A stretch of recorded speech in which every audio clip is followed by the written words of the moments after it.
Brother, we can do ইট। আরে ইয়ার গুরু, আর চলতে পারবো না, খুব হাঁপিয়ে গেছি আমি।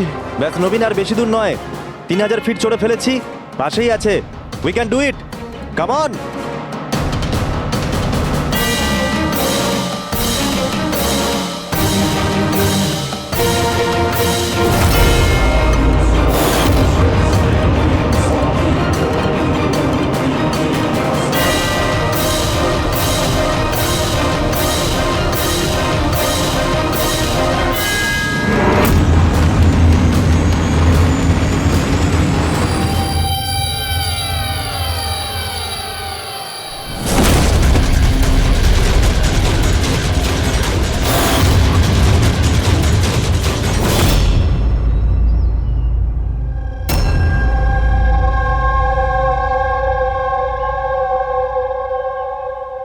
এমন মনে হচ্ছে যে রনির মার্ডারের ফটোকপি দেখছি।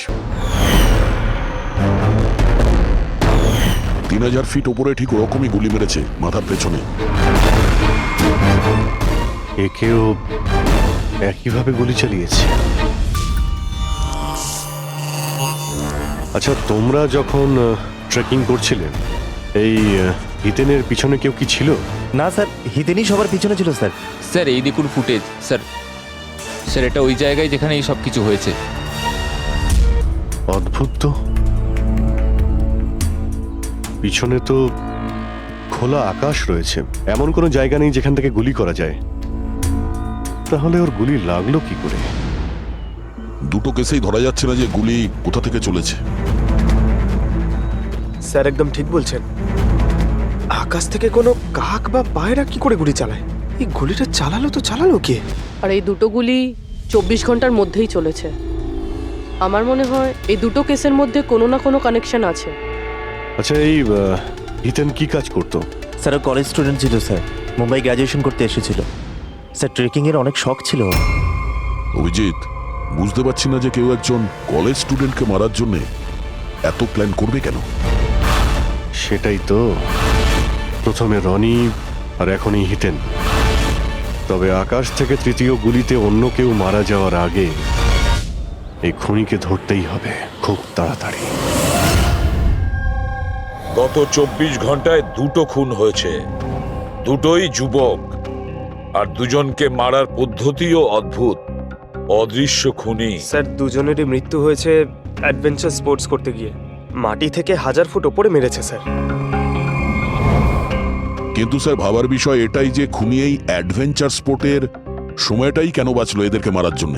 ও তো ওদের যে কোনো সময় মারতে পারতো। এত লম্বা প্ল্যান দুটো বাচ্চাকে মারার জন্য?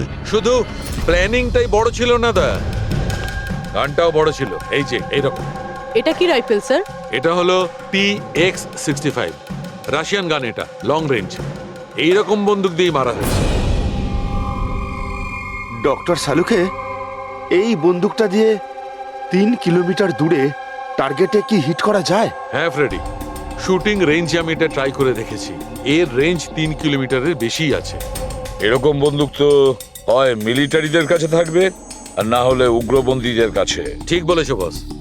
আর সেই জন্য আমার মনে হয় এটা শুধুমাত্র মার্ডারের ব্যাপার নয়, বড় ধরনের অপরাধ হতে চলেছে, লার্জ স্কেলে। দয়া, স্যার, একটা কাজ করো, দিল্লিতে যাও আর ইন্টেলিজেন্স ব্যুরো থেকে খোঁজ নাও যে এরকম বন্দুক কাদের হাতে থাকতে পারে আর সেটা কিভাবে।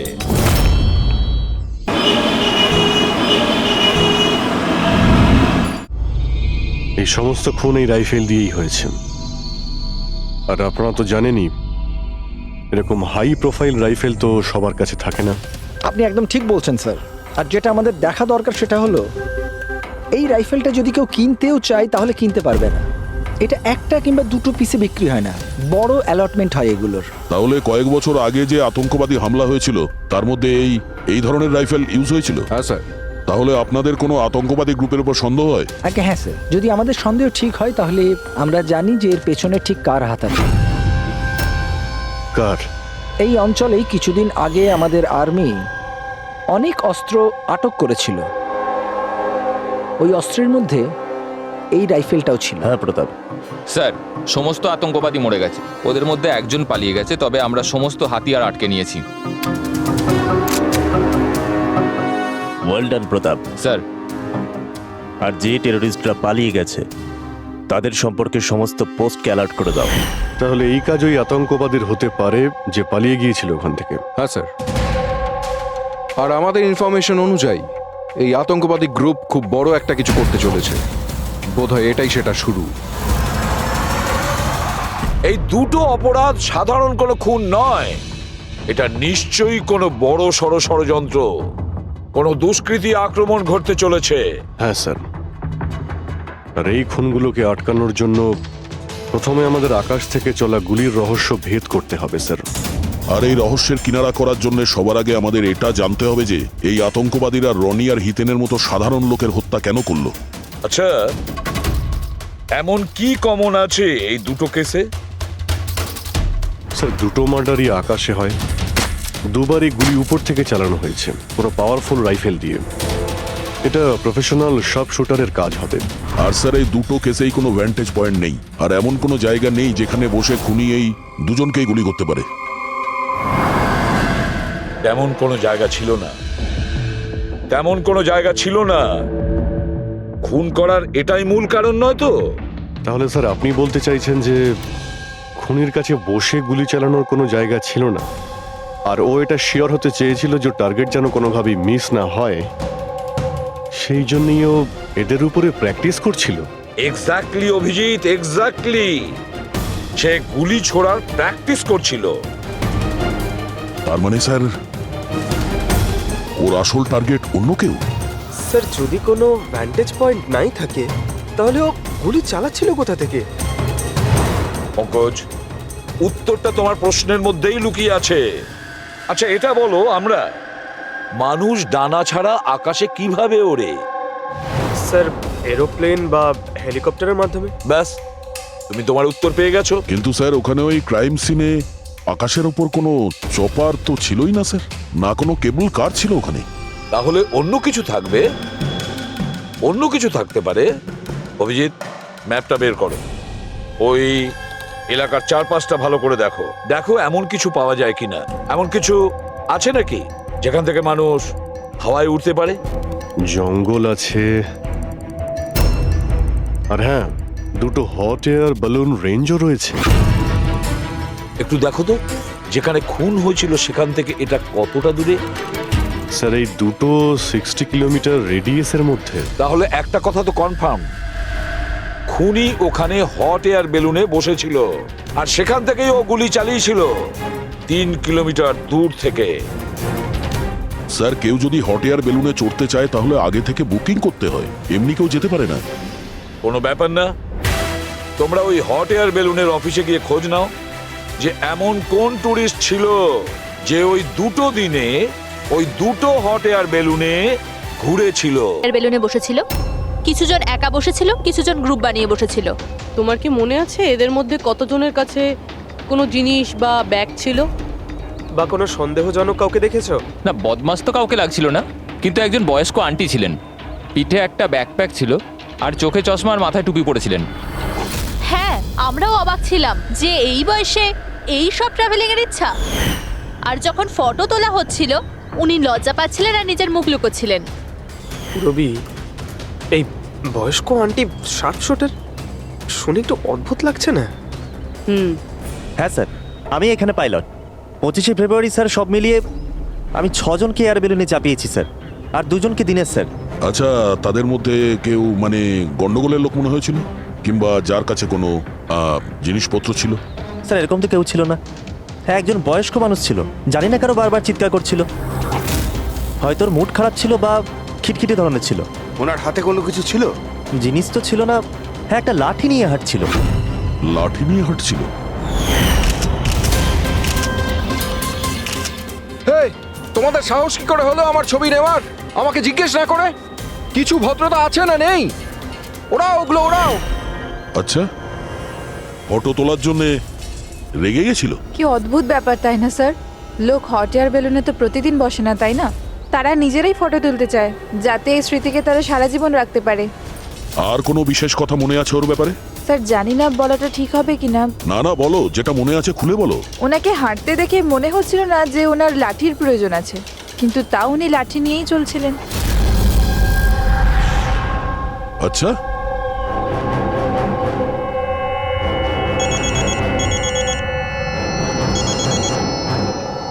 হ্যাঁ স্যার। কিছু জানতে পারলে? স্যার এখানে একজন বয়স্ক মহিলা এসেছিল, আর তার হাতে একটা ব্যাকপ্যাকও ছিল। আর হ্যাঁ, ওই মহিলা ছবিও তুলতে চাইছিল না। আচ্ছা, এখানেও একজন বুড়ো লোক এসেছিল হট এয়ার বেলুনে চড়তে লাঠি নিয়ে, আর তারও ফটো তোলায় আপত্তি ছিল। স্যার এই বয়স্ক মহিলা আর বয়স্ক লোক একই ব্যক্তি নয় তো? ওই শার্প শুটার, ওর ব্যাগে আর ওর লাঠিতে ওই রাইফেলটা ছিল যা দিয়ে খুন করেছে। আর স্যার দুদিনই এ একাই ওপরে গিয়েছিল, কারণ যদি অন্য টুরিস্টের সাথে যেত তাহলে রাইফেল সেট করতে আর টার্গেট সেট করতে প্রবলেম হয়ে যেত। না পুরবি, আমার মনে হচ্ছে একলা যায়নি। মানে মানে ওই হট এয়ার বেলুন চালানো আর সঙ্গে এই রাইফেলটা চালানো দুটো কাজ একসঙ্গে করা মুশকিল। ওই হট এয়ার বেলুনের পাইলটও ছিল সঙ্গে। মানে স্যার এই অপরাধে পাইলটও যুক্ত? একটা কাজ করো, ওই পাইলটটাকে ধরো তাড়াতাড়ি। ওই দিন ওই বয়স্ক মহিলাকে বেলুনে উপরে কে নিয়ে গিয়েছিল? পাইলট কে ছিল? সঞ্জীব ছিল। এই এই পালাবি না, দাঁড়া দাঁড়া দাঁড়া। না আমাকে মারতে পারবে না ওকে। এই এই সঞ্জীব!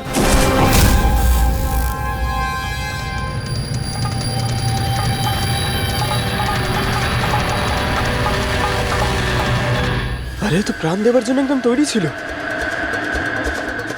এটা কোনো ছোটখাটো মার্ডার নয় পঙ্কজ, অনেক বড় মিশন। যদি তাড়াতাড়ি আটকানো না যায় তাহলে বড় সড় বিপদ হবে। আচ্ছা গীতা, 24শে ফেব্রুয়ারি যে লোকটা গ্রুপে যেতে চাইছিল না, একলা যেতে চাইছিল, ওর পাইলট কে ছিল? কে নিয়ে গেছিল? সোলো ট্রাভেলারকে তো দিনেশ নিয়ে গিয়েছিল। অদ্ভুত ব্যাপার দিনেশ, এতক্ষণ ধরে চুপ করে আছো, কিছু বলছো না কেন? তোমরা আমাকে ধরতেই পারবে না।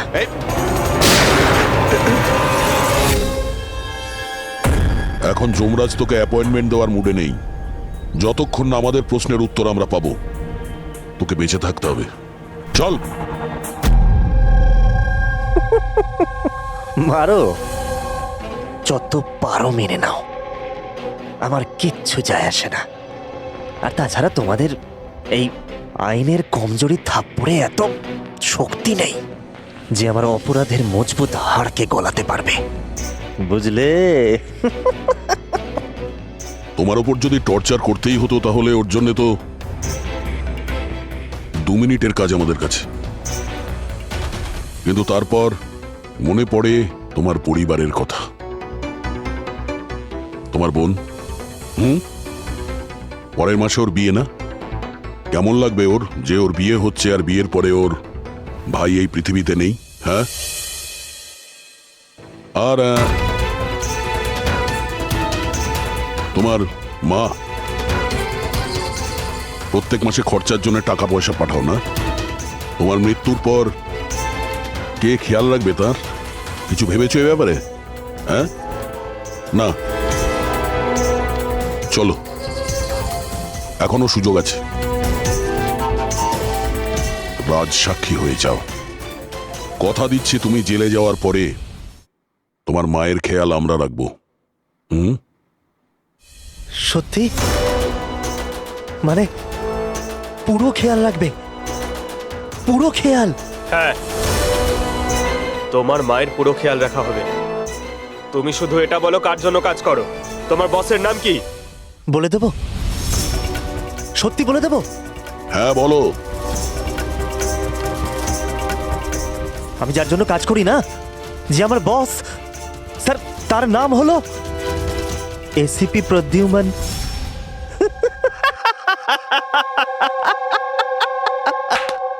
এসিপি প্রদ্যুম্ন, যাও ধরে নাও আর গ্রেফতার করে নাও তাকে।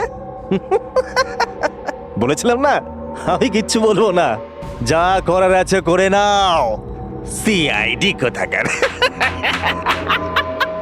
সিআইডি। বস বস।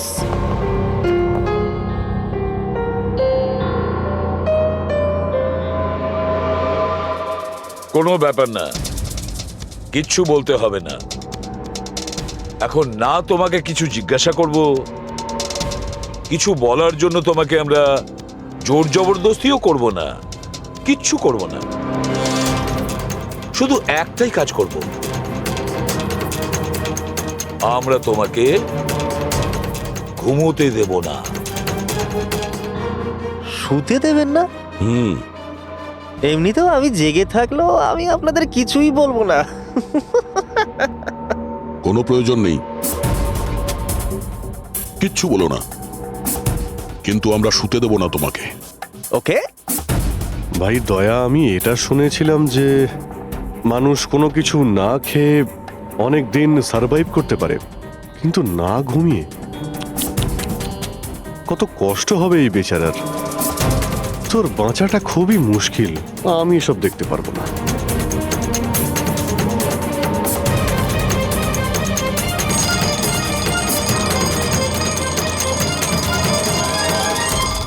সময় কাটানোর জন্য খুব ভালো হবে, তাই না? তোর জীবনের শেষ মুহূর্তগুলো তুই এই কাঁটার সঙ্গে গুনতে থাকবি, ঠিক আছে? Thank you. ওকে ঘুমোতে দিও না।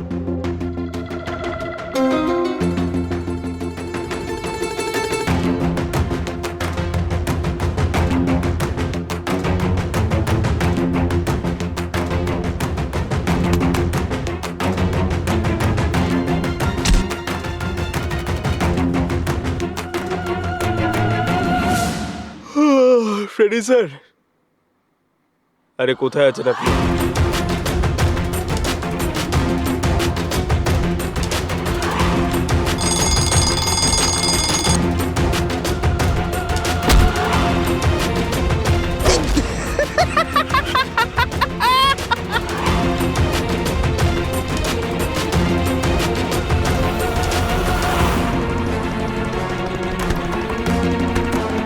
যতক্ষণ না মুখ খুলবি চোখের পাতা এক করবি না, বুঝলি? 5 মিনিটের জন্য নয়, চল। না 1 মিনিট 1 মিনিট তো শুতে দাও। 1 সেকেন্ড, শোবো না একদম, শোবো না একদম। শোবো না আমি।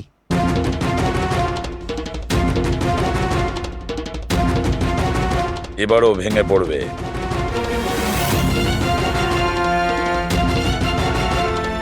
সবকিছু বলতে বাধ্য হবে।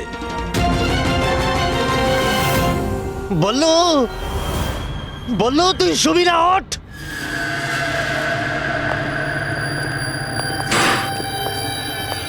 এই ঘুমোতে চাস?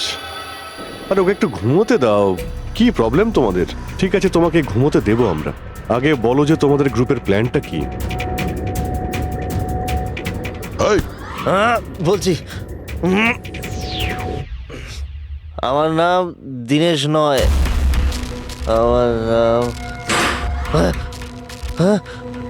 আমার নাম বললু। দীনেশ নয় আমার নাম। আর আমাকে স্পেশালি এই মিশনের জন্য তৈরি করা হয়েছিল। আর যে 2টো মার্ডার হয়েছিল না, ওটা প্র্যাকটিস ছিল। আমাদের আসল মিশন হলো ওকে মারা। আর ওই যে ওকে কি যেন নাম, স্টিভ মার্টিন,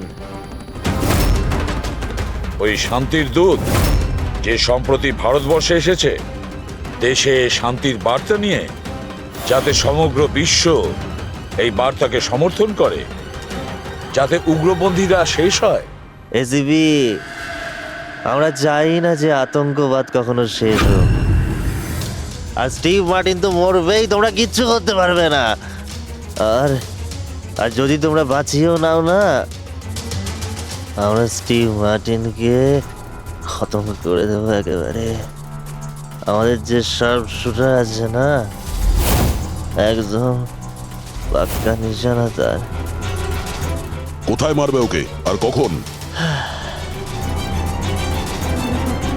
বল। ও যখন কনফারেন্সে ভাষণ দেবে না, ওটাই সব থেকে সঠিক সময়। এই, ওরাই সব থেকে সঠিক সময় হবে। ওই সময় ওর আশেপাশে কোনো সিকিউরিটি থাকবে না। আর যে কনফারেন্সটা আছে না, ওটা বিল্ডিং এর ছাদেতে হবে। তো ওই হট এয়ার বেলুনেতে আমাদের সাব শুটার যাবে আর ওখানেই গুলি মারবে। কনফারেন্স ঘন্টা খানেকের মধ্যে শুরু হবে, এখন তাড়াতাড়ি ওখানে আমাদের পৌঁছতে হবে। আরে তোমরা যতই চেষ্টা করে নাও, বাঁচাতে পারবে না ওকে। আর হ্যাঁ, তোমরা যদি বাঁচিয়েও নাও না, তাহলে আমরা আবার প্ল্যান করব, দ্বিতীয়বার মারবো। কে মারবে? কিরকম দেখতে ও? আরে আমি ওর মুখ দেখিনি এখনো পর্যন্ত। যখনই আসে ছদ্মবেশে আসে। তোমরা কি ওই, একে হসপিটালে নিয়ে যাও তাড়াতাড়ি। স্যার, আমরা কি হট এয়ার বেলুনটা আটকাতে পারি না যতক্ষণ এই কনফারেন্স শেষ হচ্ছে? না ফেডরিক, এই সব কিছু বন্ধ করা যাবে না। আজকে আটকালে কালকে অন্যরকম প্ল্যান করবে। আজকের প্ল্যান আমরা জানি, আজই ওদেরকে ধরবো।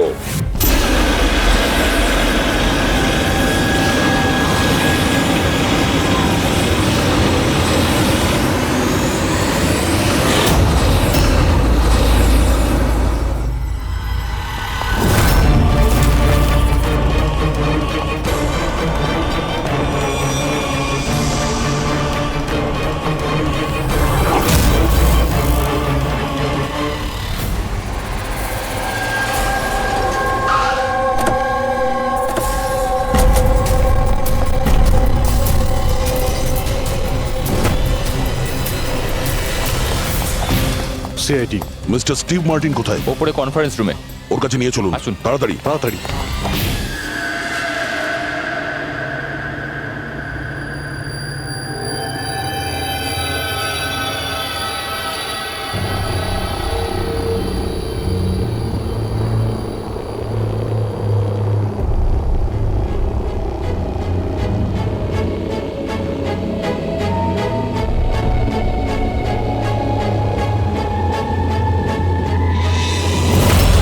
স্যার, এখানে 4টে বেলুন আছে, দুটো ওপরে আছে আর দুটো রেডি হচ্ছে। আমার সামনে যে বেলুনটা আছে স্যার,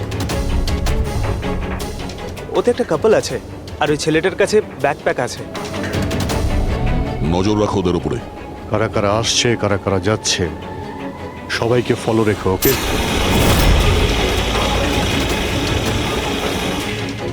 স্যার, ওদের বেলুন টেক অফ করেছে। হ্যাঁ,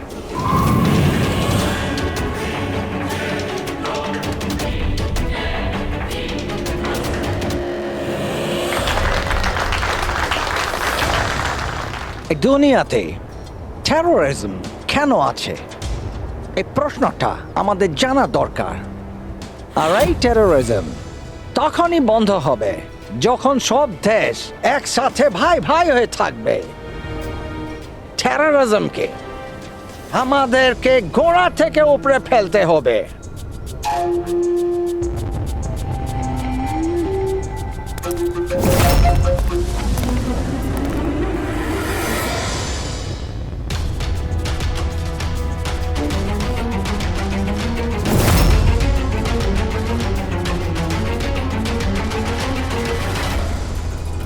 দুজন মিউজিশিয়ানকে দেখছি, ওরার জন্য তৈরি হচ্ছে। ওদের হাতে গিটারের ব্যাগ আছে। এবার এটা বলা খুবই মুশকিল যে ভেতরে গিটার আছে নাকি গান।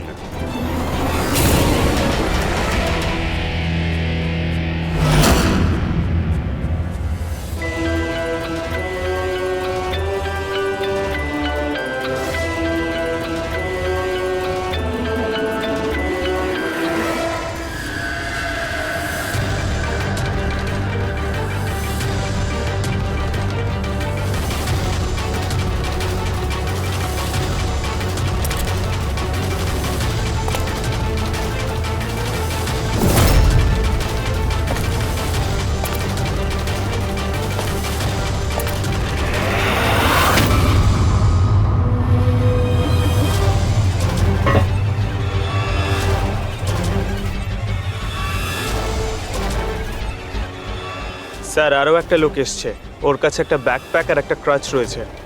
অপেক্ষা করা যাক।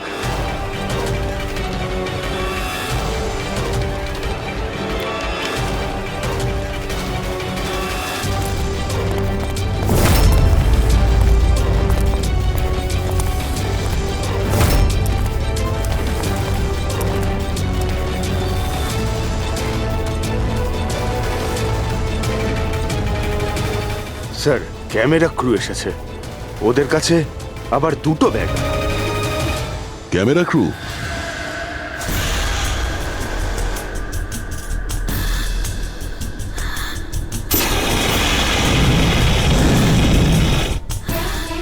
ওদের দিক থেকে নজর সরিও না, নজর রাখো ওদের উপরে।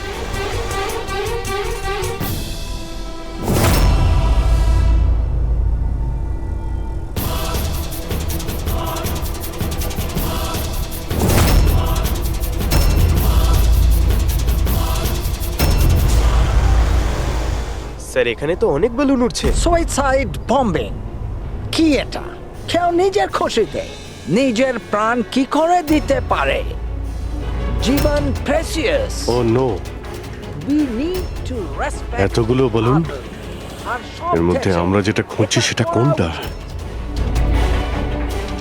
মনে হচ্ছে ছদ্মবেশে এসছে, মুখ দেখে গন্ডগোলের মনে হচ্ছে।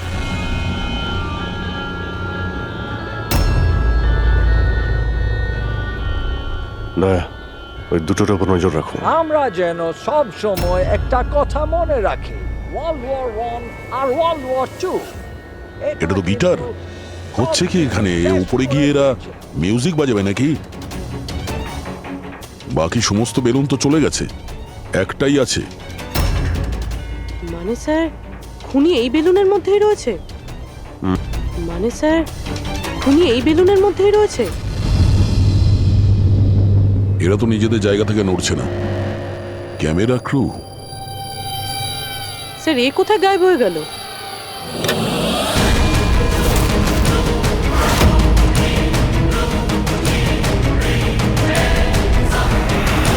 স্যার এর কাছে তো রাইফেল রয়েছে, যেমনটা সালুমকে স্যার বলেছিল। Abhijit,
mister Steve, your life in danger. আপনার জীবনের সংশয় আছে।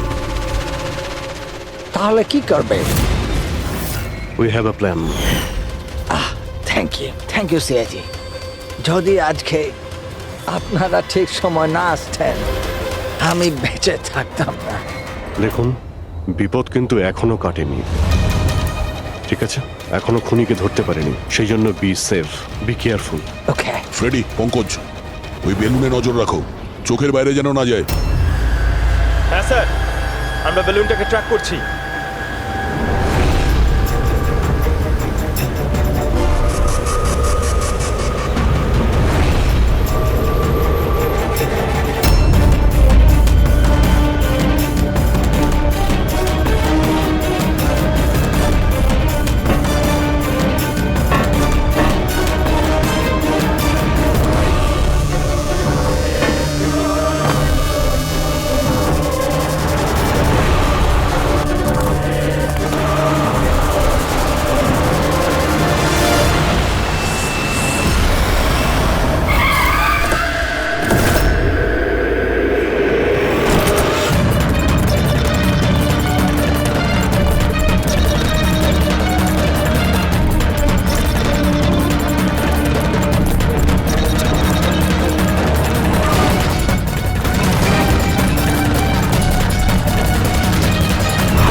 পুরবী। Good job, congrats. ওরা ধরা পড়েছে মিস্টার অভিজিৎ? হ্যাঁ, এখনই ধরা পড়ে গেছে। Yes, well done. সিআইডি অনেক বছর ধরে এই দেশের সেবা করে চলেছে, আর আজকে আরেকবার আপনারা একটা ভয়ঙ্কর টেররিস্টকে ধরেছেন। আজ আমরা একজনকে ধরেছি, এরপরে পুরো গ্রুপটাকে ধরে ফেলবো। Mister Steve, we are very proud of you. এই সমাজে আপনার মতো মানুষদেরই দরকার, যারা আপনার মতো সাহসী আর সৎ।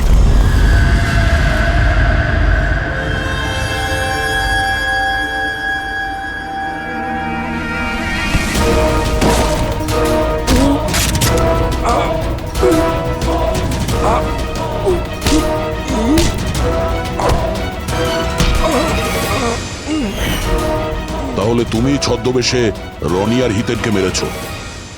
তোমার মতো একজন সব সুপার জেলের ভাত খেয়েও ফাঁসির অর্ডার আসার আগে পর্যন্ত। তোমার কি মনে হচ্ছে তোমরা আমাকে ধরে নিয়েছো তো স্টিভ প্রাণে বেঁচে যাবে? কখনো নয়। আমাদের ক্ষমতা এত বেশি যে তোমাদের আইন এটা খুঁজতে খুঁজতে হাঁপিয়ে যাবে, কিন্তু আমরা শেষ হব না। শেষ হবে তোমাদের এই দেশ। শোন ছারপোকা, আমাদের দেশের উপর অনেকে খারাপ নজর দিয়েছে, আবার চলেও গেছে। জানিস আমাদের দেশ কত বছর স্বাধীন হয়েছে? ৭৪ বছর। আর এই ৭৪ বছরে আমাদের দেশের জওয়ানরা জানি না কত আতঙ্কবাদীকে মেরেছে। আজ তোর পালা, কাল তোর সঙ্গীদের পালা। আমাদের দেশ থাকবে, খুব ভালোভাবেই থাকবে। আর এই দেশ থেকে যদি কোনো জিনিস চলে যায়, সেটা হলো আতঙ্কবাদ। বুঝেছিস? আতঙ্কবাদ।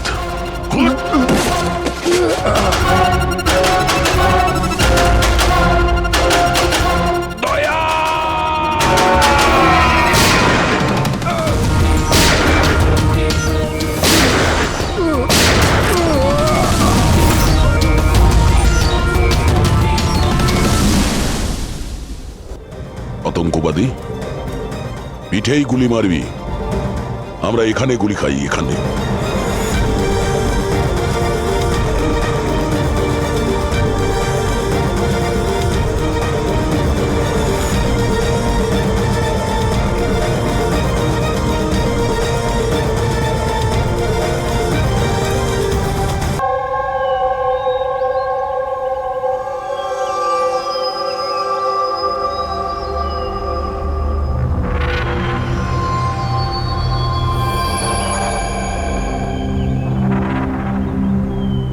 চলো, ফাইনালি সেই সময়টা এসেই গেল যখন আমি আকাশে পাখির মতো উঠতে পারবো। ইয়েস, আর তোমার ওরা আমি আবার ক্যামেরায় ক্যাপচার করব। কিন্তু মিস্টার মুক্ত পাখি, খোলা আকাশে এত দূরে উড়ে চলে যেও না যে কোথাও হারিয়ে যাও। Don't worry madam. আর এমনিতেও রনি স্যার যদি আকাশে হারিয়েও যান, ওনাকে মাটিতেই ফেরত আসতে হবে। ওরার আগেই তুমি আমাকে নিচে আসার কথা বলছো। চলো, হয়ে গেছি তৈরি। All the best.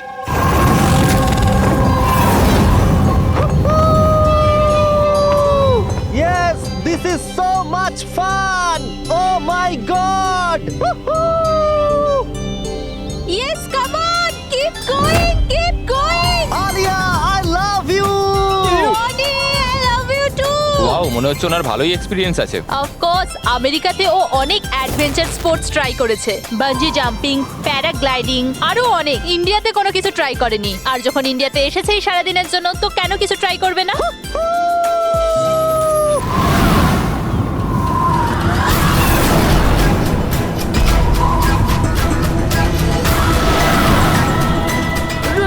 রনির কিছু হয়েছে। জন, রনির কিছু হয়েছে, দেখো।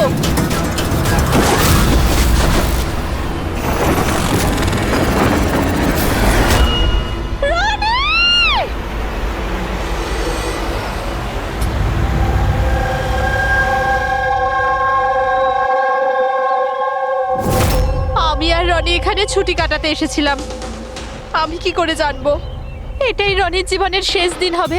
দেখো, আমরা জানি এই সময়টা খুব কঠিন, কিন্তু প্লিজ ভেঙে পড়ো না।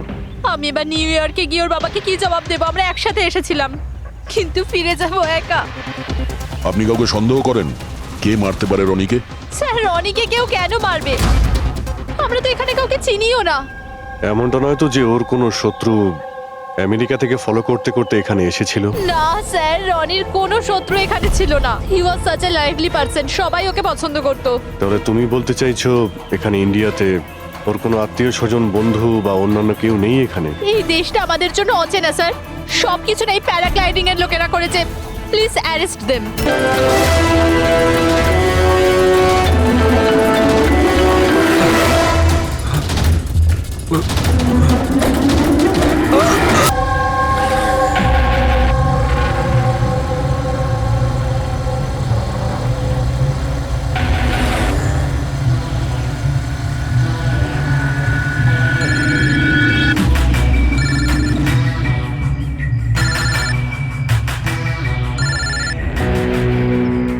হ্যালো। হ্যালো, হ্যাঁ এলিনা ম্যাম। আচ্ছা শোনো, হ্যাঁ তুমি কোথায়?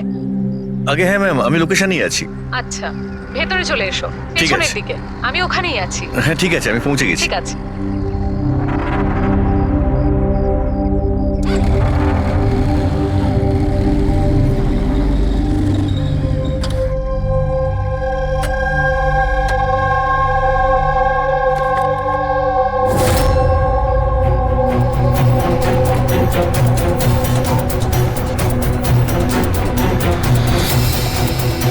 তো বড় অদ্ভুত জায়গা।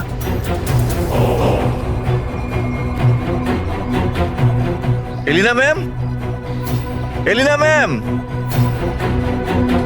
কেউ আছেন?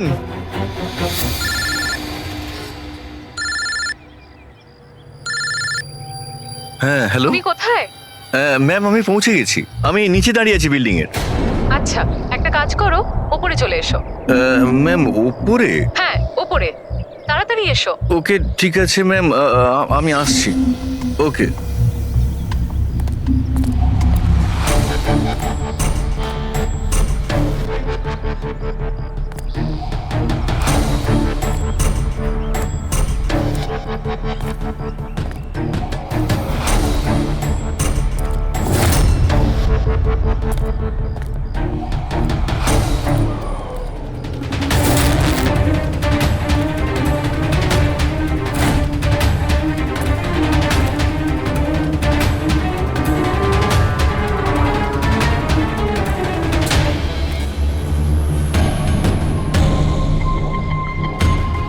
ম্যাম আমি এসে গেছি।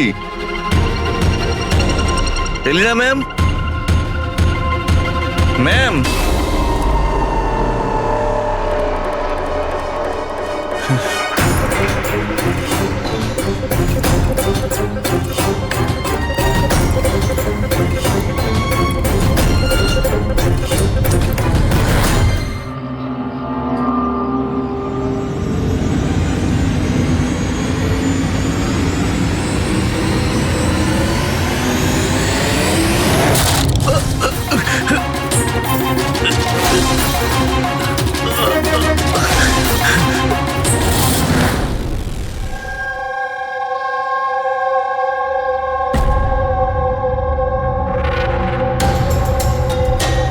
আর ইউ শিওর এটা সেই কেসটা? আই এম 100% শিওর স্যার, এটা ওই কেসটাই। তবে আমরা যা ইনফরমেশন পেয়েছি সেই অনুযায়ী মনে হচ্ছে যে এই মার্ডারটা চুরির জন্য হয়েছে। এই ছেলেটা ডেলিভারি জিনিস নিয়ে যাচ্ছিল হয়তো, আর কেউ ওকে আটকে লুট করার চেষ্টা করছিল, আর তাই হয়তো ও ওকে মেরে দিয়েছে। বিনীত, তোমার এরকম কেন মনে হচ্ছে যে এর পেছনে অন্য কেউ আছে? কারণ স্যার যা হয়েছে তার আগেই আমি তার সাথে ফোনে কথা বলেছি, আর আমিও শুনেছিলাম স্যার। আমি তোমার বয়ফ্রেন্ডের জন্য অনেক আগেই অর্ডার করে দিয়েছিলাম। আচ্ছা, তোমার ওই ওয়েবসাইটের কি হলো? 3 ইয়ার্স অনলাইন। আমি তো অর্ডার করেছি, বুঝতে পারছি না ডেলিভারির ছেলেটা কোথায়। দেখো, কল করো।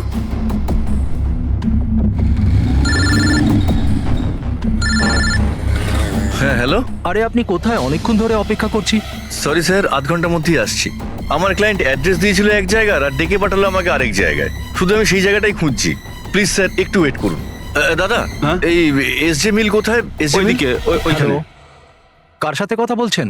সোজা? হ্যাঁ স্যার, এই তো আমি আর আধ ঘন্টার মধ্যেই আসছি। হ্যাঁ ঠিক আছে, আসুন। কিন্তু ও পৌঁছয়নি স্যার, আমরা বুঝতে পারলাম না যে কি হয়েছে।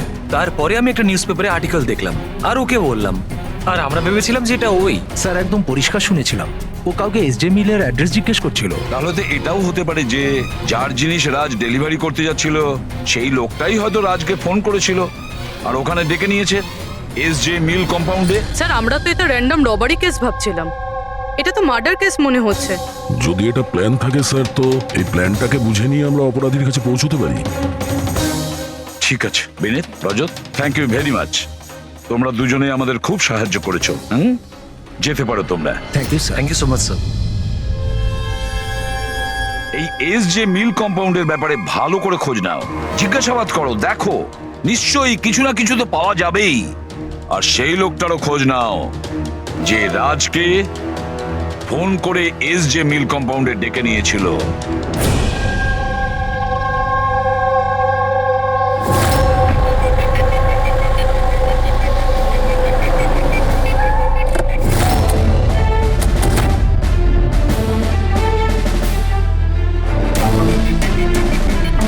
অভিজিৎ,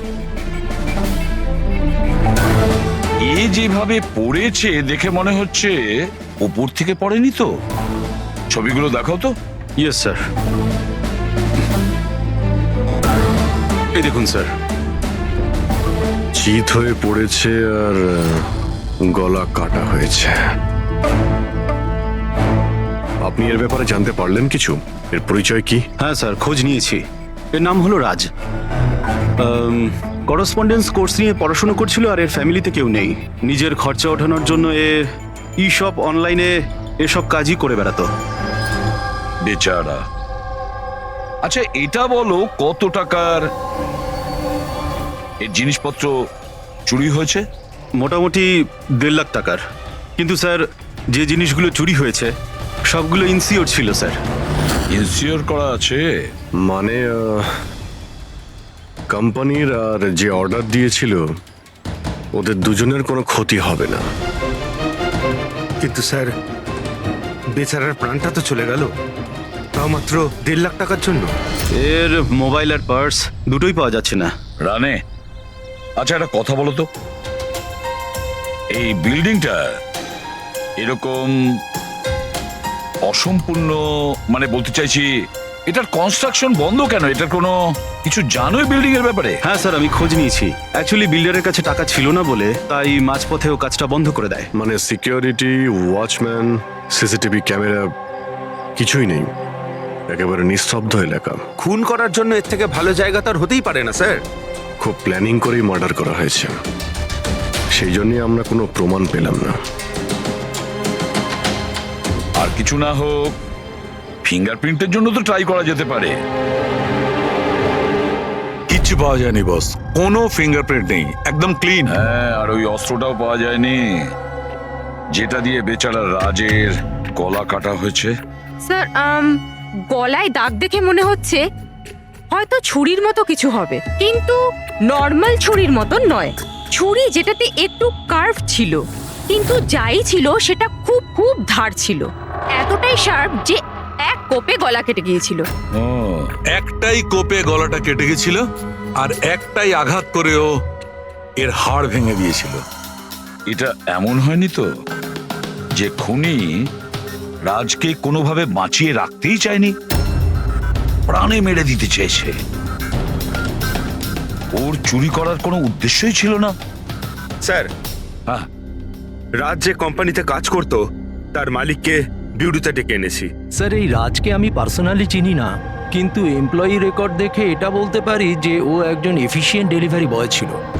সব বসেরা, সব কাস্টমাররা, অলমোস্ট সবাই ওর সম্পর্কে পারফেক্ট ফিডব্যাক দিয়েছিলেন। এত সিনসিয়ার ডেলিভারি বয়কে কেউ কেন খুন করতে যাবে? হ্যাঁ স্যার, আমিও তো সেটাই ভাবছি। I am shocked sir. Raj সেদিনকে যেখানে যেখানে ডেলিভারি করতে গেছিল আর যা যা জিনিস চুরি হয়েছে তার একটা লিস্ট চাই। রাজের ওই দিনই কোনো একটা কাস্টমারের কল এসেছিল, যেটা ডেলিভারি হওয়ার আগে লোকেশন চেঞ্জ করার কথা বলেছিল। যত কাস্টমার আছে ওদের সবার নাম চাই আমাদের। দেখছি।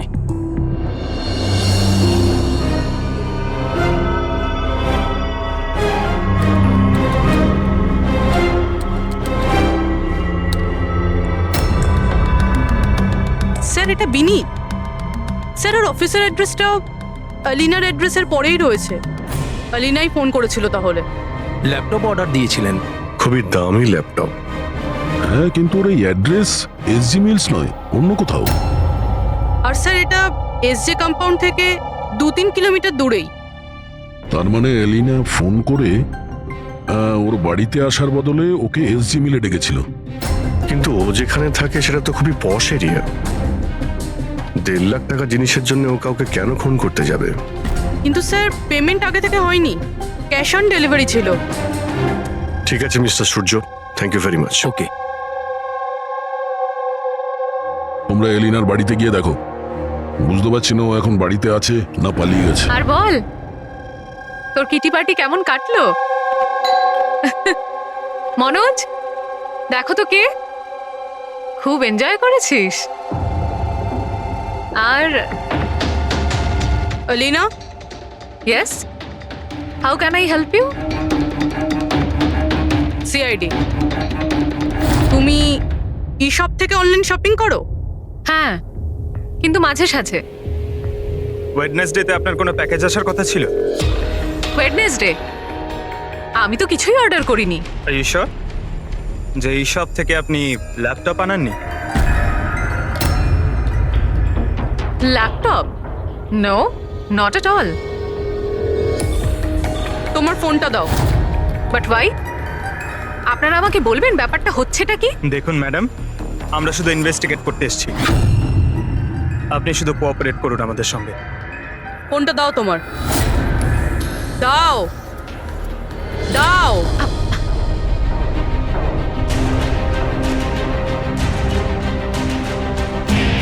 যদি তুমি কোনো ল্যাপটপ অর্ডার নাই করে থাকো, তাহলে বুধবার দিন 12:55 নাগাদ তুমি ডেলিভারি বয়কে ফোন কেন করেছিলে? What?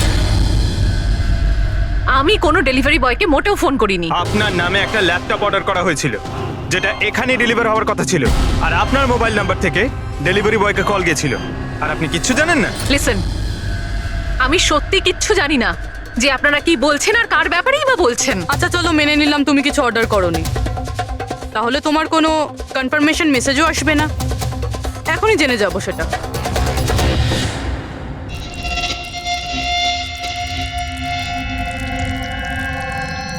আচ্ছা তাহলে একটা কথা বলুন, ওই দিন দুপুর 1টার সময় আপনি কোথায় ছিলেন?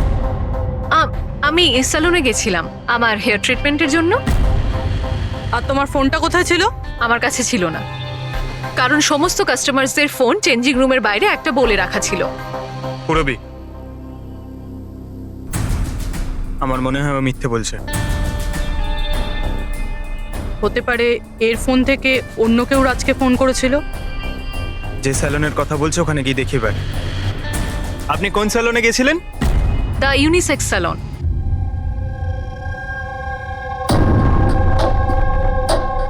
স্যার এই এলিনা হয়তো এখানেই কোথাও বসেছিল ওর হেয়ার ট্রিটমেন্ট করার জন্য।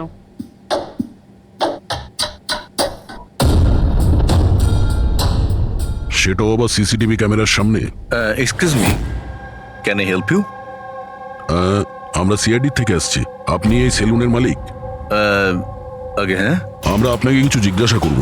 একটু চিন্তা করে বলুন, ওয়েডনেসডে বুধবার দুপুরে এলিনা নামের কোনো ক্লায়েন্ট এই চেয়ারে বসেছিল?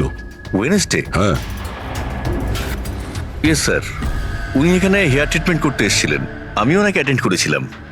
আচ্ছা, আমরা ওই দিনের সব সিসিটিভি ফুটেজ চাই। শিওর। বিকাশ, তুমি ওয়েডনেসডের সিসিটিভি ফুটেজটা একটু নিয়ে এসো তো।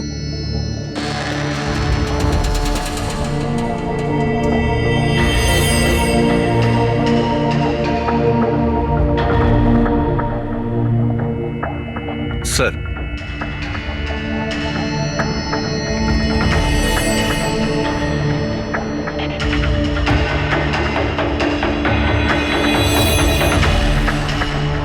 এলিনা তো পুরো সময়টা তার চেয়ারে বসেছিল, আর সেই সময় ও ফোনও ইউজ করেনি।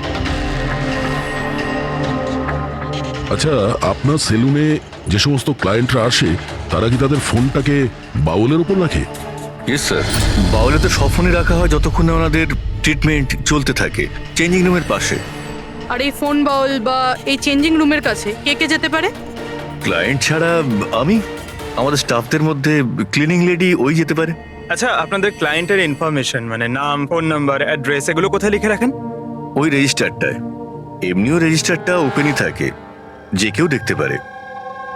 যে কেউ দেখতে পারে। আচ্ছা, আপনার সেলুনে সব মিলিয়ে স্টাফ কতজন আছে, আর ওই দিন এখানে ক্লায়েন্ট কত ছিল? স্যার, স্টাফের মধ্যে তো 8-10 জন লোক আছে, কিন্তু ওয়েডনেসডে 4 থেকে 5 জন লোক ছিল। স্যার, ফুটেজে ক্লিয়ারলি দেখতে পাচ্ছি যে সময় রাজকে এলিনার ফোন থেকে ফোন করা হয়েছিল ওই সময় চেঞ্জিং রুমের কাছে এই 3 জন কাস্টমার ছাড়া আর কেউ ছিল না। স্যার, এদেরকে ছাড়া কাস্টমারদের মধ্যেও কেউ ওর ফোন ইউজ করতে পারে। আচ্ছা, এই বাকি যে ক্লায়েন্টরা ওখানে ছিল তখন, এদের নাম আপনি জানেন? স্যার, এরা তো আমাদের রেগুলার ক্লায়েন্ট, জেনি, সিমোনা আর কুনাল। রবি, এদেরকে কন্ট্যাক্ট করে ইমিডিয়েট।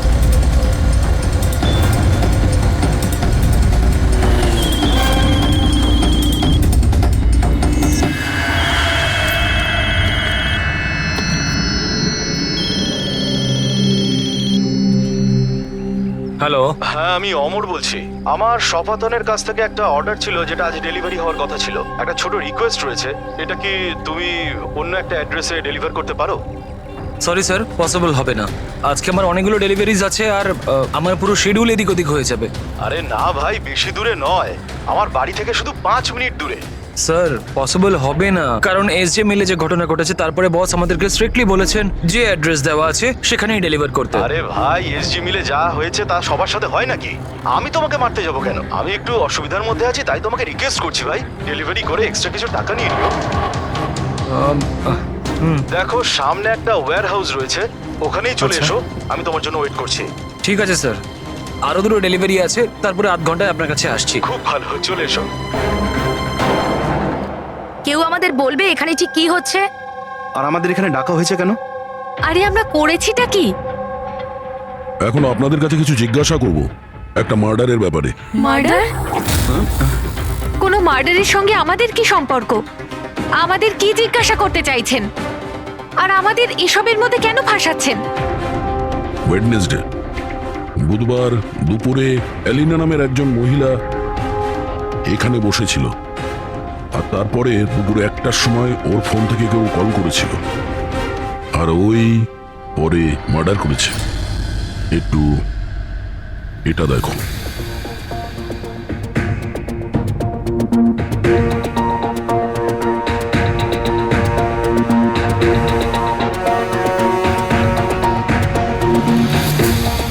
এলিনা ছাড়া তোমরা 3 জনই ছিলে যারা ফোনের কাছে যেতে পারতে। এবার সত্যি কথা বলে দাও, এলিনার ফোন থেকে ফোনটা কে করেছিল? কি? কিসের কল? কার কল? আমি কারুর ফোনে কেন হাত দিতে যাব? কেউ কেন হাত দেবে? স্যার, এরা এমনিতেও শিক্ষিত আর পয়সালা ফ্যামিলিতেই বিলংস করে। যখনই আসে 1-1 ঘন্টায় 10,000 টাকা করে বিল করে। সত্যি কথা বলতে কি, আমার তো মনে হয় না এরা কিছু সামান্য টাকার জন্য কাউকে খুন করবে। হতে পারে খুন টাকার জন্য করা হয়নি। হ্যাঁ, রাজের সঙ্গে কারো ব্যক্তিগত শত্রুতা ছিল আর আমাদের ডিস্ট্র্যাক্ট করার জন্য চুরি করেছে। স্যার, আমি অনলাইন শপিং করি, আর এরাও নিশ্চয়ই অনলাইন শপিং করে। আমরা অন্য কারোর কার্ড থেকে অর্ডার কেন করব স্যার? ঠিক আছে, এখন আপনারা যেতে পারেন, কিন্তু হ্যাঁ, আমাদের পারমিশন ছাড়া আপনারা শহর ছেড়ে বাইরে যেতে পারবেন না। প্লিজ আমাদের সাথে একটু কোঅপারেট করুন।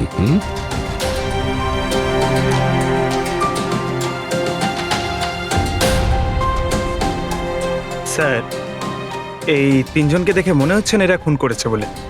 যাই হোক, এদের 3 জনের উপর নজর তো রাখতে হবে।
অমর স্যার, আমি শাপাতন থেকে এসেছি, ডেলিভারি বয় স্যার।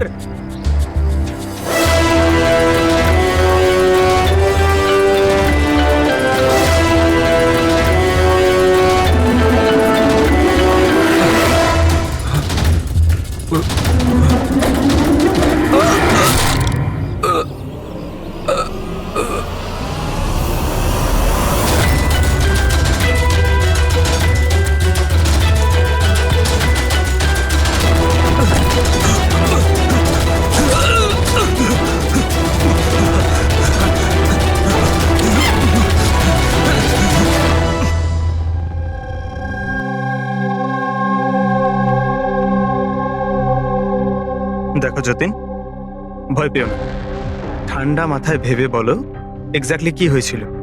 স্যার সবকিছু বলে তো দিয়েছি পুলিশকে। একবার আবার বলো, আমরা শুনতে চাইছি।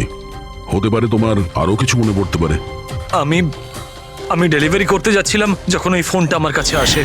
উনি আমাকে বললেন যে ডেলিভারিটা বাড়িতে নয়, ওর সামনে এগিয়ে গিয়ে একটা ওয়্যার হাউস আছে, ওখানে করতে হবে। আমি বারণ করেছিলাম কিন্তু উনি শোনেননি। ওখানে গিয়ে দেখি খুব ভয়ঙ্কর একটা জায়গা। মনে হচ্ছিল কিছু একটা গন্ডগোল আছে এখানে। স্যার আমার সাহস হয়নি ভিতরে যাওয়ার, আর আমি দরজা থেকেই ফেরত চলে আসছিলাম।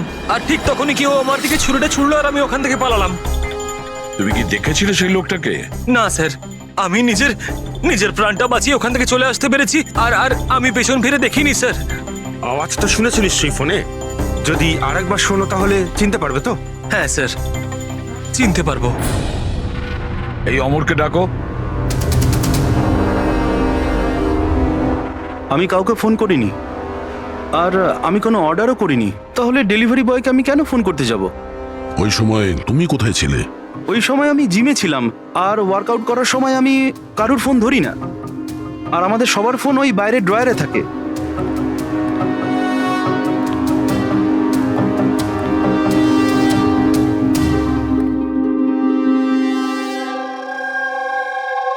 যতীন, গলা শুনেছ ওই ছেলেটার? কি মনে হয় এই কি সে? না স্যার, ইনি সেই লোকটা নন। আরে ঈশ্বর, ঠিক মনে আছে?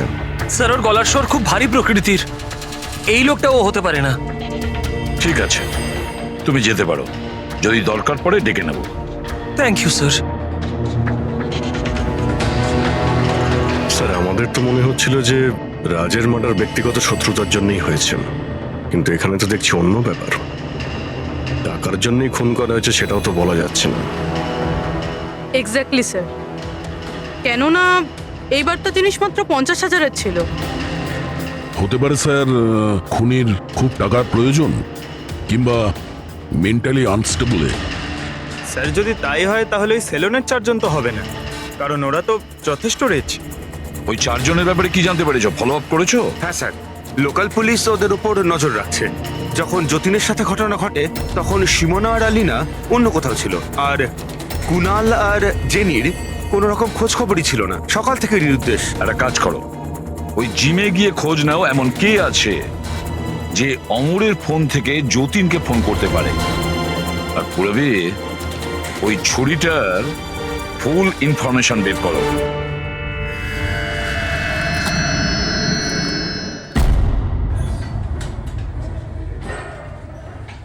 এক্সকিউজ মি, এই জিমের ম্যানেজার কে?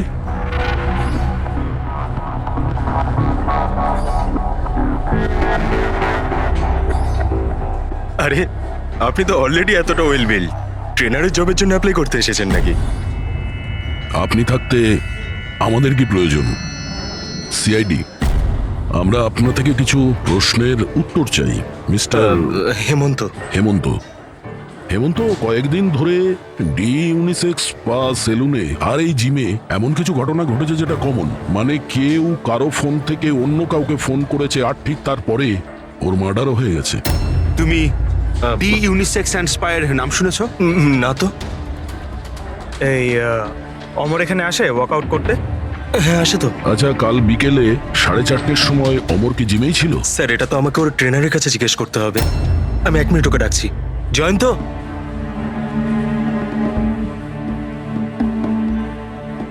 জয়ন্ত, এই অমর কাল বিকেল 4:30টার সময় জিমেই ছিল? অমর, হ্যাঁ ওইখানেই ছিল স্যার, আমি ওকে অ্যাটেন্ড করছিলাম। আর সেই সময় ওর ফোনটা ওর কাছে ছিল? ফোন না না স্যার, হেমন্ত স্যারের স্ট্রিক্ট রুল, জিমে নো মোবাইল ফোন। তাহলে তোমরা ফোনগুলো রাখো কোথায় ওই সময়?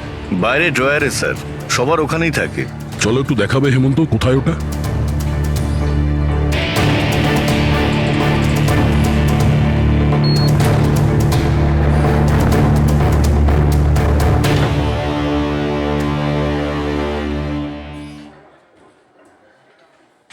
সমস্ত ফোন একসাথে এক জায়গায়, সেম প্যাটার্ন।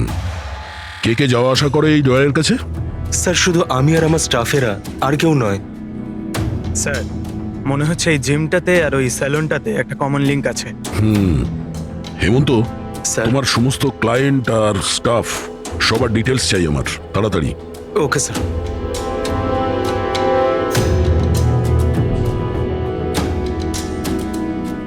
এদের মধ্যে কারো আওয়াজ ম্যাচ করলো? না স্যার। জেনি, কুনাল, হেমন্ত, জয়ন্ত, মালবিকা, খুনি এদের মধ্যেই কেউ হতে পারে, যে কেউ। সে যে জিমেও ছিল আর স্যালনেও। কিন্তু একটা কথা শিওর স্যার, জেনি বা কুনালের মধ্যে কেউ নয়। আমি এদের ক্রেডিট কার্ড, বিল আর ফোন রেকর্ড চেক করেছি। এদের জিমের সাথে কোনো যোগাযোগই নেই। আর না জিমের ট্রেনারের স্যালনের সাথে। কেউ তো হবে না এদের মধ্যে। যে এত কম টাকার জন্য খুন করতে পারে, সে খুব তাড়াতাড়ি এগুলোকে বিক্রি করারও চেষ্টা করবে, যাতে ওর বিরুদ্ধে কোনো প্রমাণ না থাকে। যোগেশ, তোমার কি মনে হয়? স্যার এই ল্যাপটপ, ব্রেসলেট, স্টেশনারি জিনিস, এসব তো রোজকার জিনিস, এগুলো খোঁজা খুব কঠিন। আর এই লাফিং বুদ্ধ? লাফিং বুদ্ধ, অ্যান্টিক পিস, এটা খোঁজবার চেষ্টা করতে পারি। চেষ্টা করলে হবে না, খোঁজ নিতে হবে, বুঝেছো? অনেক পুরনো মনে হচ্ছে এই লাফিং বুদ্ধ। কোনো না কোনো জায়গা নিশ্চয়ই আছে যেখানে এই ধরনের স্পেশাল অ্যান্টিক পিসেস কেনা আর বিক্রি করা হয়। একটা জায়গার কথা মনে পড়েছে, আমাকে একটু সময় দিন, আমি একটু পরেই বলে দিচ্ছি। স্যার। হ্যাঁ ঠিক আছে, এখন যাও, কাজে লেগে পড়ো। হ্যাঁ পঙ্কজ, কি পেলি তুই সোশ্যাল মিডিয়ায়? স্যার এরা খুবই বোকা, পার্সোনাল লাইফে সবকিছু লুকিয়ে রাখে আর সোশ্যাল মিডিয়ায় সব কিছু বলে দেয়। এই দেখুন হেমন্তর পুরো biodata. Freelance massager at the unisex salon. Sir ওখানে তো এমন নাটক করছিল যেন ও কিছুই বুঝতে পারছে না। ধরে নিয়ে এসো ওই হেমন্তকে।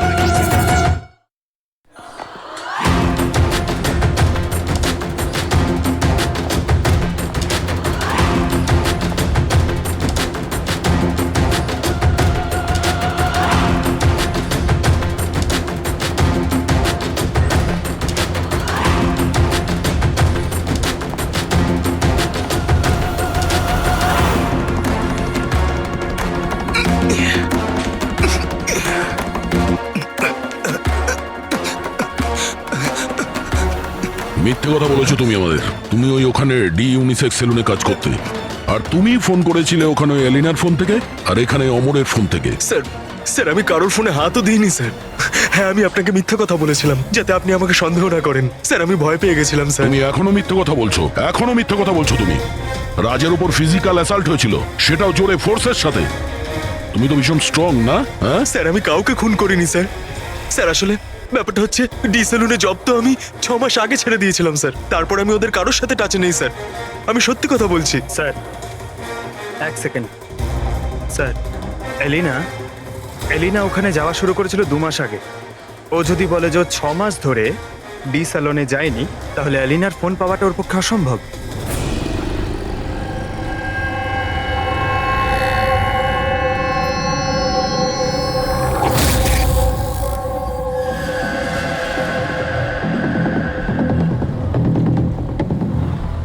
হ্যালো, হ্যাঁ স্যার, ওই দোকানটার বাইরে আমি দাঁড়িয়ে আছি, যেখানে ওই লাফিং বুদ্ধাটা আছে। একটা লম্বা চওড়া বডি বিল্ডার টাইপের ছেলে ছিল, ওই লুজ জামা কাপড় পরেছিল, দাড়ি ফাড়ি রেখেছে, হ্যাঁ,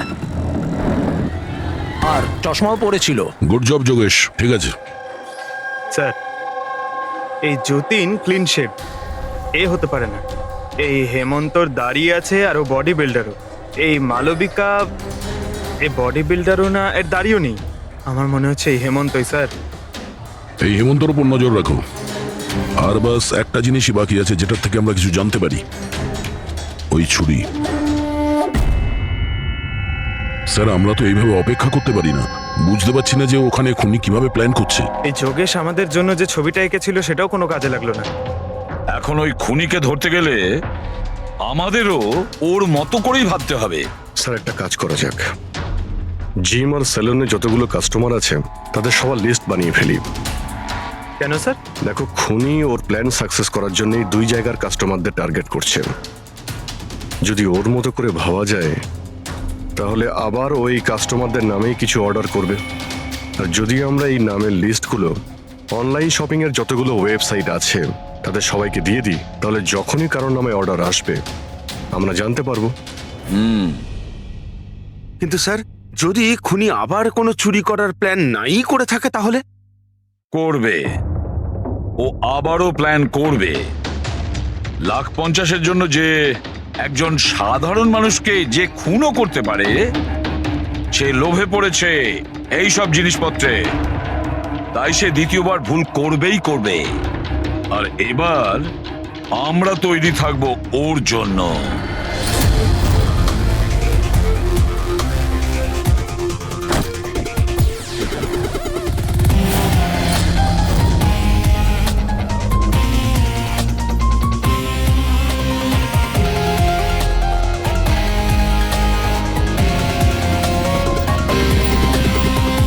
স্যার, দেখো পঙ্কজ, ওই যে অরুণ, ও সেলুনের ক্লায়েন্ট, অর্ডার এই অরুণই দিয়েছিল।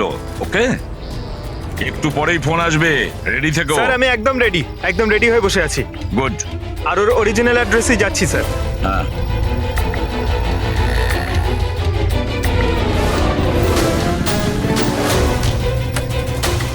হ্যালো স্যার, আমি ওর বাড়ির বাইরে দাঁড়িয়ে রয়েছি। কি করব? কি করবে মানেটা কি? বাড়ির ভেতর ঢুকে যাও, ডেলিভারি করো। Okay sir. এক মিনিট হোল্ড করুন তো। মিস্টার অরুণ, আপনার জন্য প্যাকেজ আছে। কি আছে এতে?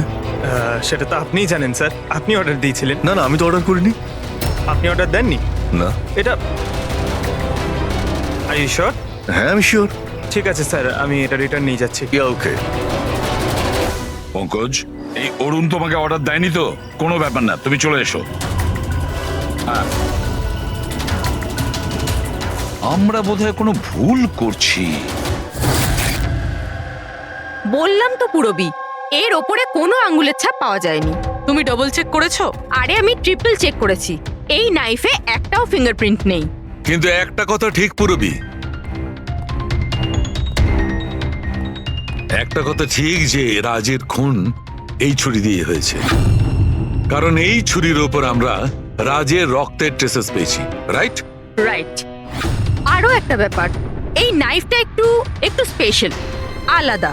এটাতে যে ডিজাইনগুলো করা আছে না, ভালো করে দেখো। এইটার মধ্যে কিছু সিম্বল মতন রয়েছে। স্যার, এটার কোনো মানে আছে নাকি এমনি? আই হোপ পুরবি এর কিছু একটা মানে আছে, যাতে আমরাও বুঝতে পারি সিম্বলটার মানে কি। স্যার, এই সিম্বলের ভাষা কে বুঝতে পারে? আমি এমন একজন লোককে জানি যে হয়তো এর মানেটা বুঝতে পারবে।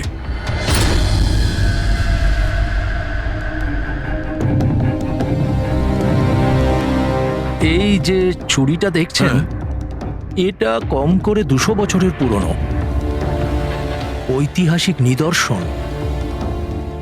এটা আপনারা পেলেন কি করে? আমরাও এটাই জানতে চাই স্যার, যে এটা এলো কোথা থেকে। দেখে তো এটা রাজস্থানের কোনো বিশেষ রাজঘরানার মনে হচ্ছে। এটা কি করে বুঝলেন আপনি? এই যে সিম্বলটা দেখতে পাচ্ছেন, এটা এইটা সেন্টারে। হ্যাঁ। আর এই কারুকার্য দেখছেন?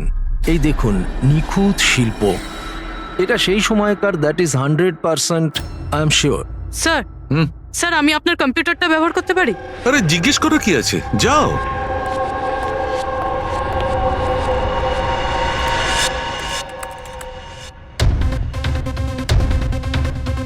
স্যার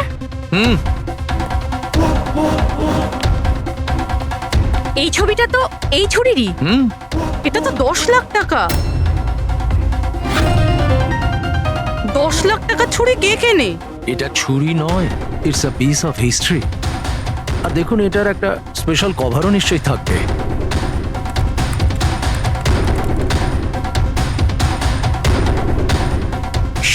লাখ? এর কভার 60 লাখ টাকা? 60 লাখ কভারের দাম? হ্যাঁ স্যার, স্টোর ম্যানেজারকে ফোন করছি।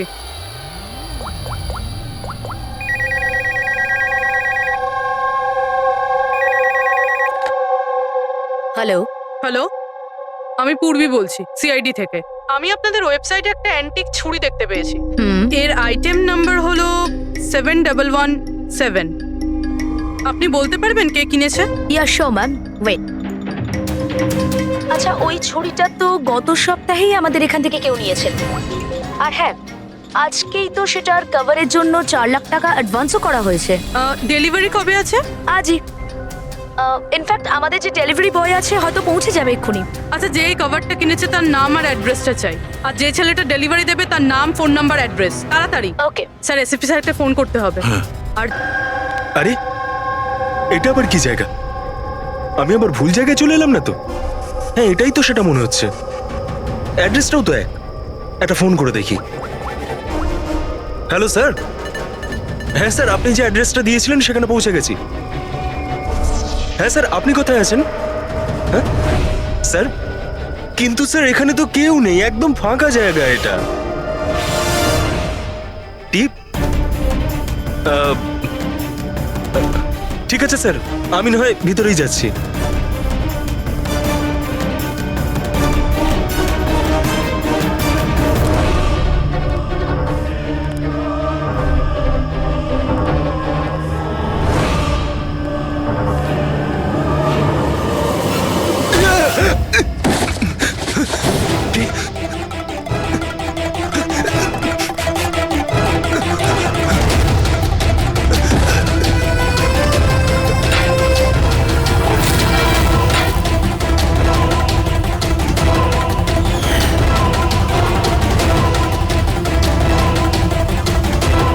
মেরো না ভাই, ছেড়ে দাও। কে তুমি?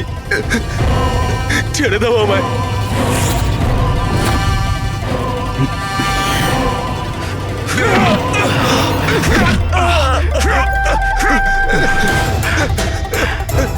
কি করছো কি তোমরা?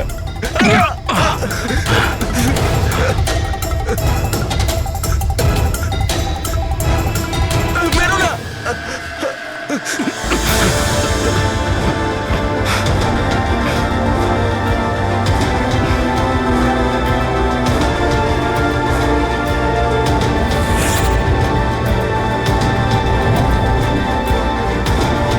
তাহলে এই পুরো খেলাটাই এই ছুরির কভারের জন্য হচ্ছিল?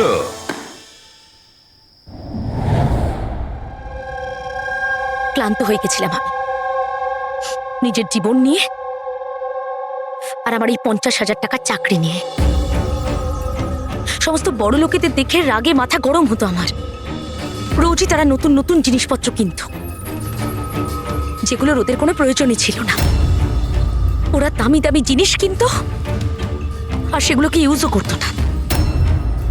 আর আমার একটা 100 টাকার জিনিস কেনার আগেও 10 বার ভাবতে হতো আমাকে। আমি খুব চেষ্টা করেছি, কিন্তু নিজেকে কন্ট্রোল করতে পারিনি। কি করতাম? লাইফস্টাইলটাই এরকম ছিল আমার। ডিভোর্স হয়ে গেছিল, হাত থেকে বাড়িটা বেরিয়ে যাচ্ছিল, পাওনাদাররা টাকার জন্য পড়েছিল। এত টেনশনে একমাত্র শপিং করেই আমি একটু রিল্যাক্স হতে পারতাম, কিন্তু কিন্তু টাকাই তো ছিল না আমার কাছে। তাই তুমি তাদেরকে লুট করা শুরু করে দিয়েছিলে যারা অনলাইন শপিং করে, তাই তো? শুধু তাই নয়, এর মধ্যে তুমি কুনালকে নিজের বয়ফ্রেন্ডকেও জড়িয়ে নিয়েছিলে।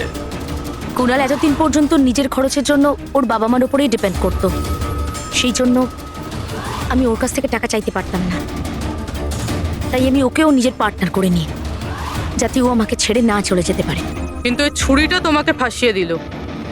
ওই ছুরিটা তুমি কিনে তো ফেলেছো, কিন্তু ওর কভারটা কিনতে পারোনি, যেটা 60 লাখ টাকা ছিল। আর সেই টাকা জোগাড় করতে তুমি একের পর এক ডেলিভারি বয়দের খুন করতে শুরু করে দিলে।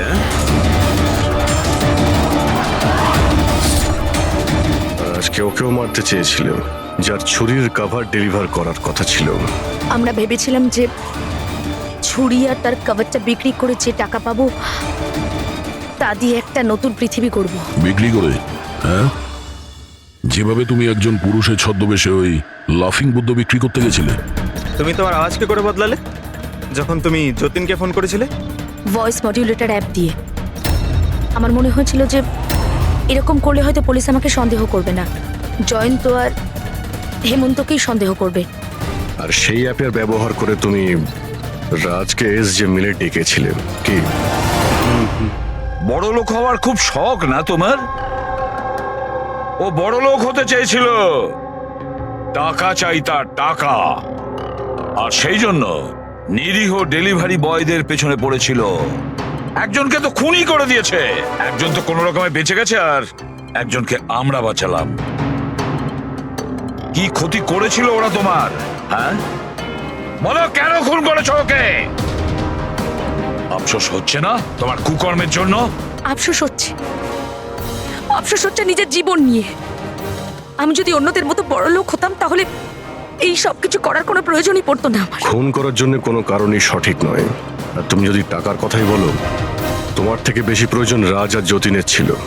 আর ওদের কাছেও অনেক সুযোগ ছিল, ওরাও লক্ষ টাকার জিনিসপত্র চুরি করে পালিয়ে যেতে পারতো, কিন্তু ওরা এরকম করেনি, কারণ ওরা পরিশ্রমী ছিল, সৎ ছিল, তোমাদের মতো দাগি ক্রিমিনাল নয়। আজ থেকে শুরু হবে তোমার নতুন জীবনের এক অধ্যায়, জেলের গড়াদের পেছনে। জীবনের প্রতি বিতৃষ্ণা এসে গেছিল না? আর তোমার কোনো চিন্তা নেই, এবার শুধু ভাবতে থাকবে নতুন নতুন ভাবনা, কিভাবে টাকা কামানো যায় অনলাইন শপিং থেকে। আর ততক্ষণ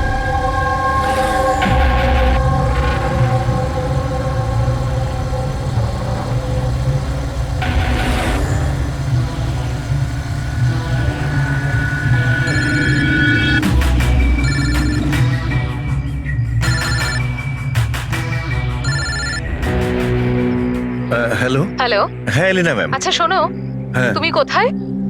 আগে হ্যাঁ ম্যাম, আমি লোকেশনেই আছি। আচ্ছা, ভেতরে চলে এসো, ঠিক পেছনের আছে। দিকে। আমি ওখানেই আছি। হ্যাঁ ঠিক আছে, আমি পৌঁছে গেছি। ঠিক আছে।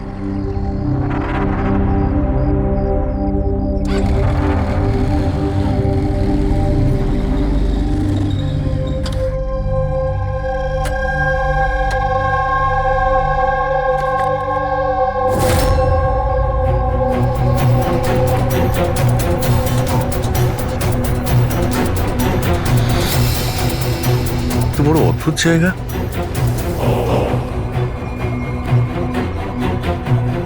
এলিনা ম্যাম, এলিনা ম্যাম, কেউ আছেন?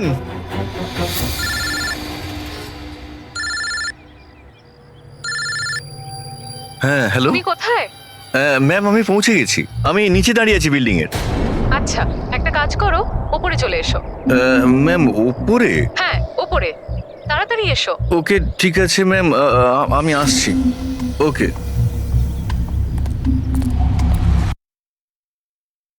হ্যাঁ স্যার, লোকাল পুলিশ ওদের উপর নজর রাখছে। যখন যতীনের সাথে ঘটনা ঘটে তখন সিমোনা আর আলিনা অন্য কোথাও ছিল, আর কুনাল আর জেনির কোনো রকম খোঁজ খবরই ছিল না। সকাল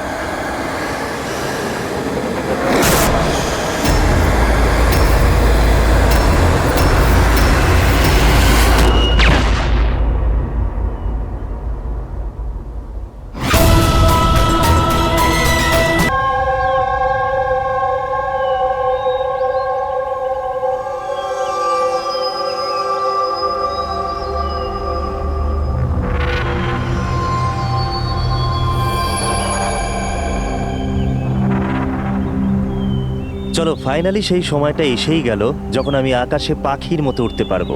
ইয়েস, আর তোমার ওরা আমি আমার ক্যামেরায় ক্যাপচার করব। কিন্তু মিস্টার মুক্ত পাখি, খোলা আকাশে এত দূরে উড়ে চলে যেও না যে কোথাও হারিয়ে যাও। ডোন্ট ওয়ারি ম্যাডাম, এমনিতেও রনি স্যার যদি আকাশে হারিয়েও যান তাহলেও মাটিতেই ফেরত আসতে হবে। ওড়ার আগেই তুমি আমাকে নিচে আসার কথা বলছো। চলো, হয়ে গেছি তৈরি। All the best.